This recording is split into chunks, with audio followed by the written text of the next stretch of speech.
Welcome to another edition of the Voice of VIet Vegas. This is a special episode of Meet the Candidate.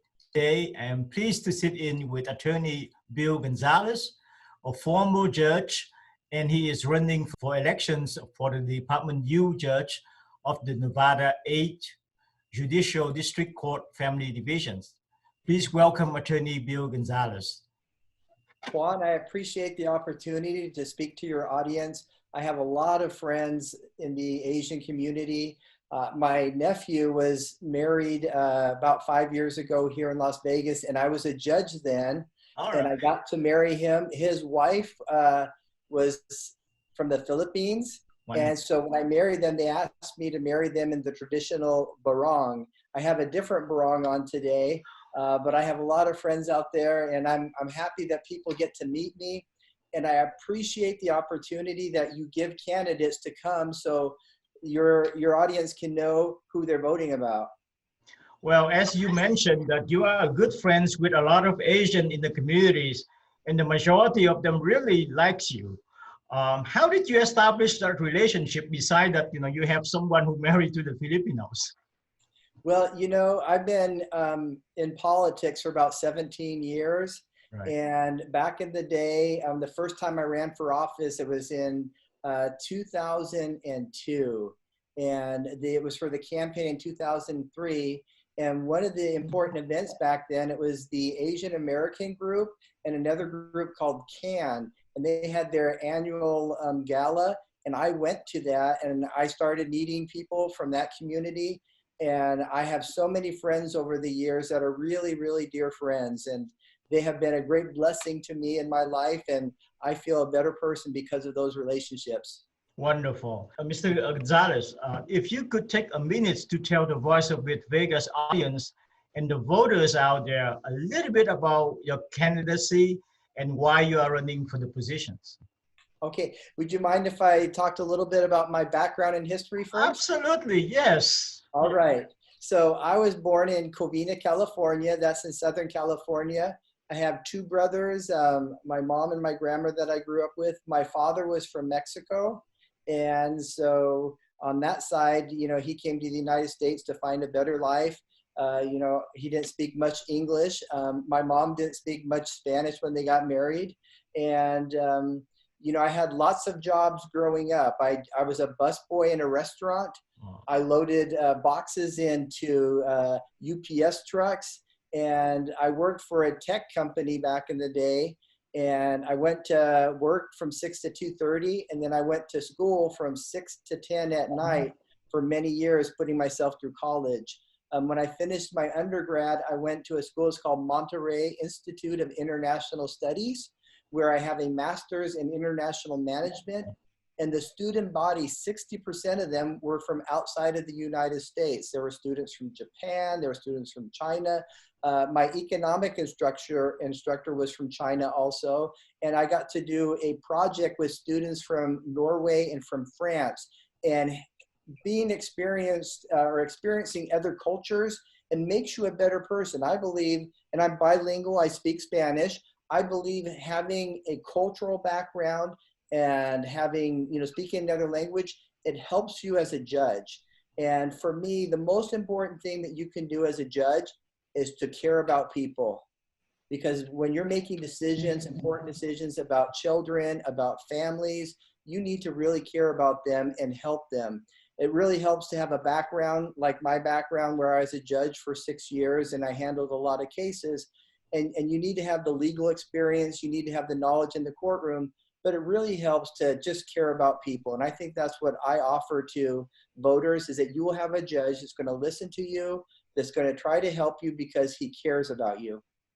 I can relate that very well with you, because I put myself through school without any help, and I'm working 2-3 week job to support my tuition when I was in college, which is quite a few years ago. But in any case, I think I related very well with what you just said, and I really respect someone that work very hard and put themselves into the positions, to be successful. And there's nothing wrong with it, and I think I really admire those people.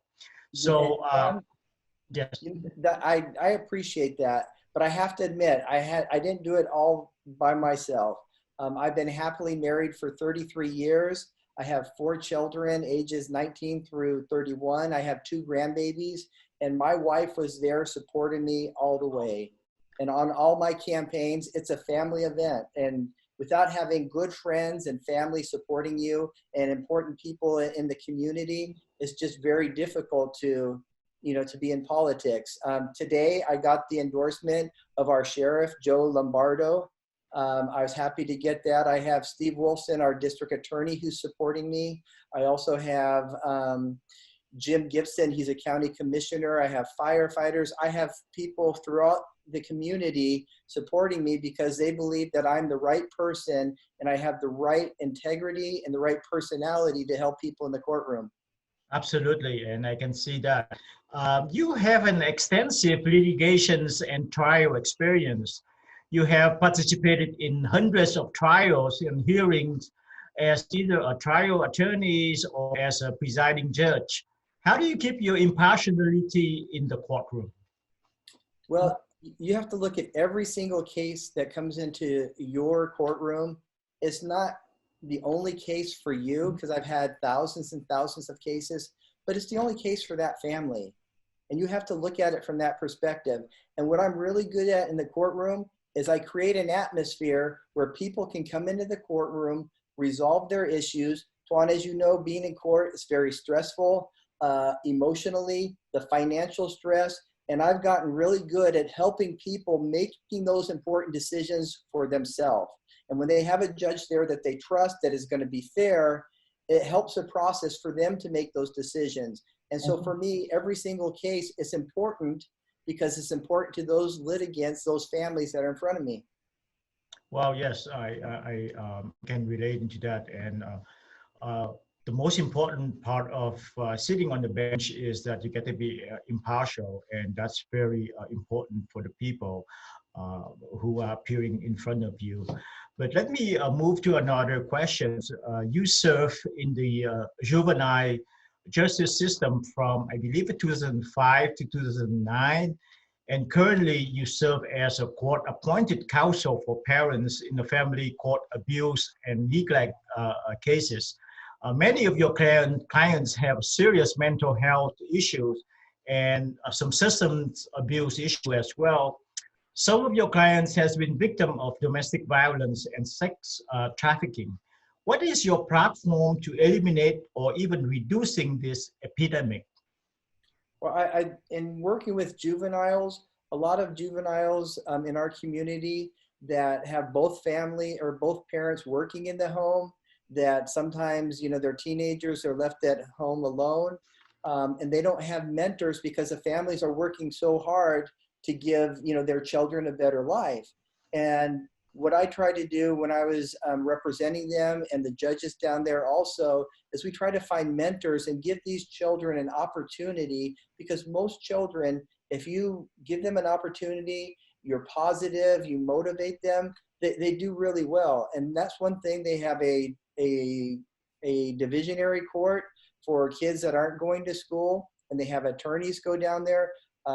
Members of the communities could go down there. And when a child's not going to school and they come in and they have somebody supporting them saying, look, this is going to help you. You went to school, 3 times this week, when the last week you didn't go at all. You're doing really good. And when they feel that positive support, that's what we need in our community. And there are many opportunities for those who would like to serve and help out children in our community. That's one of the best things that we can do. The other thing is some children need to be protected. And I represented many children that were, victims of sex trafficking. There are safe houses within our community. There are places in California where we can get these children off of the street, get them the treatment. They need mental health treatment. They sometimes need substance abuse treatment. They need psychological treatment. By helping them, it gives them a better life. And for me, that was every day when I went home, I just felt that I had the opportunity to make a difference in a child's life. So, outside of the courtroom or outside of your practice, did you have any chance to work with any organizations to help those victims or those people that need help, have to make them having a better life. Absolutely. There's a lot of programs out there. There was one Lady of the Nights in Los Angeles, and if they had a child who was a victim of sex trafficking, they would have a place for them to live. They would get scholarships. They would get them to finish their high school degree. For those who were like really wanted to make changes, they would get scholarships and get them to college. It doesn't get better than that. And Tuan, I know your experience is the same. When you're given so much and you have so many opportunities in life, you know, when you're climbing the ladder of success, you have to look behind you. You have to help other people out there. And that's just part of things that I've always done. Before I was a judge, I served on the Housing Authority as a vice chair for 4 years. I was appointed by Oscar Goodman. He was the mayor back then. And we would lobby, we'd go back to Washington, D.C. for affordable housing for our senior citizens, for those individuals who had handicap, low-income families. Again, I did that for 4 years. It's something that I always enjoyed, is helping out in our community. And I think if you're going to serve the community in an important, you know, position as a judge, you should be out in the community so they know you, and so you're helping people. I think that's just part of my DNA. I believe that your theory is absolutely correct. Some people basically that when they reach to certain level of success, and they forget who they are, and that's very sad. But I think the quality that you possess and also the characteristic that you have, I think would help the community as well as the positions that you are reaching for. So, but before we go into some other question, this is on the side. Um, you went to University of Redland, and basically that it is a university that is a very small campus with a lot of, and the scenery is beautiful because the background is like, having a lot of mountain in the background and a small private college. It's beautiful. Why did you choose to go there? I was working at the time. I had just gotten married. Shortly after I got married, our first son was born about a year and 4 months later. And I worked for a company, it was called General Telephone. It was the predecessor to Verizon. And so I was working full time in Redlands University. If you had at least 2 years of college done, they had a program that you could go to school at night. And you would go once a week for 4 hours, and you did all your homework outside of the school. And so that allowed me to spend time with my family, work full time, and get a college degree. And I ended up getting honors in my classes. I got a scholarship to go to graduate school for my master's in business administration. And later on, I got a scholarship to go to law school. And I've been practicing here about 23 years.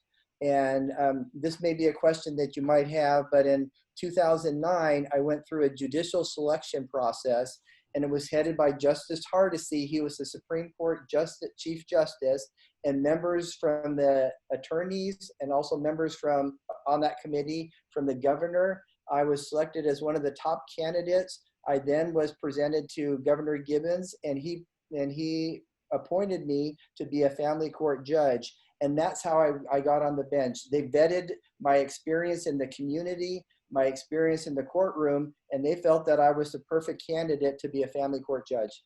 As you mentioned earlier that you receive a lot of endorsement, and I thought that it is very impressive that, from the lieutenant governors, from the former lieutenant governor, former mayor of Henderson, Clark County commissioners, and whom, we know most of them, county district attorney, and many of your colleagues.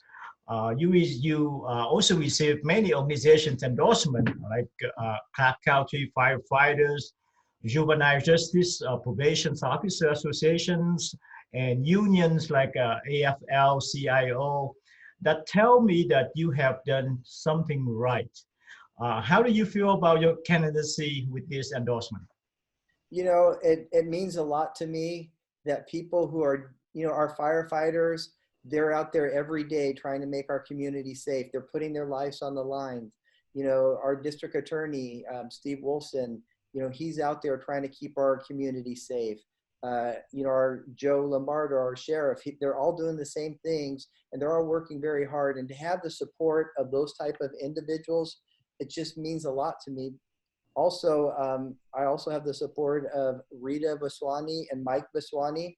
The American Asian group, because of this COVID virus, they weren't able to hold endorsement interviews. I have been endorsed by them in the past, by that organization. But as far as personal endorsement, both Mike and Rita are supporting me. There are, leaders in the Filipino community that are supporting me, in the African American community. I have a wide support throughout our community because people have seen me and what I do in the community and what I have done on the bench. And so I attribute that to, one, just being very blessed and having opportunities to advance in my career, but really having good people around me to make me that much better. I think that's the success of life, is when you surround yourself with people that are better than you, it kind of rubs off on you and you become better yourself. Right, right. This is beside the point of, but I'm asking you anyway. What do you think about the mail-in ballots? Because there's a lot of talk, pro and con regarding that. And maybe, I'm not sure that if it is true though, but they may think that maybe in the general elections, they probably gonna doing the same thing if this pandemic going to be exist until then. So what is your take on that? Well, I have two takes on it. We've always had early voting here in Clark County and in Nevada, where you can vote, up to 3 weeks before the actual election day. And you can go into a voting, place and vote. I've always enjoyed that because I vote in every election, and I want to make sure that something doesn't happen. Something comes up, an emergency on election day. So I always vote early. There's a lot of people that serve in the military. The only way they can vote is by an absentee ballot. There's other people that can't get out of their homes, or they're in, nursing homes. That's really the only way to vote. I believe that they're going to have some in-person voting stations this year. But as if you follow the voting, I think as of yesterday, they had 54,000 mail-in votes go back in that were turned in. Out of them, only 14,000 were actually ballots that they could actually receive. 40,000, I believe, of them, or maybe a little bit less, were undeliverable. They went out and they got sent back that the person didn't live there. A number, I think maybe 2,000 people, they filled out their ballot, but they didn't sign it. And so they can't accept that ballot. So there's going to be problems in there. I think whatever we can do right now to get people to be able to vote and give them the opportunity to exercise their vote, we have to do that. And if that means that we're going to have some more voting places to help people vote, as long as we make sure it's safe and, you do the social distancing, anything that we can do to allow people to come and share their voice by the way of voting, we need to do that. Well, to me, I think that if you'll be able to go to the grocery, and they have a certain thing in place to make sure that you are practicing social distancing. So same thing with the voting booth, though. I mean, they can separate in six feet away. I think probably be able to do that if you can go to the supermarket and buy grocery. Right. I think you should be able to go to the booth and Absolutely. And then on the other side, and some people complaining that they receive a ballot from a person that's only passed away a few years ago or 10 years ago. So I don't know, that could create some issues. The winner, that's fine with the winner. If the loser or the one that didn't get selected, they're probably going to have some legal issues that are going on forever, and that create a chaos. So I don't know that how are we going to solve that. But to me, I think that you still should be able to have the voting booth available to the people who really wanted to go to the booth and vote. And of course, that when you go to the booth, we can verify those voters correctly. So. Yeah, and what I would add to that, Tuan, voting this year, if we do it that way, which I believe we should, for anybody who would like to do it that way, that it's going to take more time. But that's fine. If it takes more time, but everybody has their opportunity to cast their vote, then that's what we need to do. Your last word to the audience and to the voters before we end these sessions. Well, I appreciate this opportunity so people can learn about you. It's very hard in the judicial races for people to really know what the judges are about, their integrity, how they grew up, their experience. And so I appreciate this opportunity.